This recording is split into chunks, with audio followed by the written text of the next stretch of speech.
Hola, somos el Jordi, el Óscar, el Aarón y yo, y hemos hecho un proyecto sobre la gravedad. Hemos hecho un cohete de agua a presión y los componentes para hacer el cohete son una botella de plástico, un paraguas, hilo de pescador, un hinchamanchas de bici, un tapón de vino y hilo de cometa y precinto.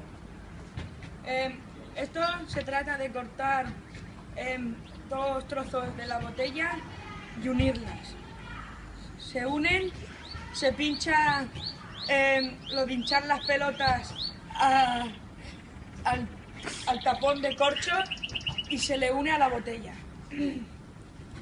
Se llena de agua, se tapa y se le pone tanta aire como quieras que salga el cohete disparado hacia arriba.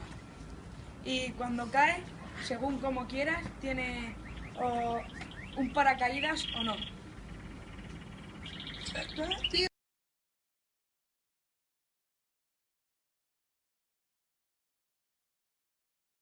Que no grabes aún. Perfecto. ¡Me sale por arriba, tío! Da igual, corre, corre que vas a ir.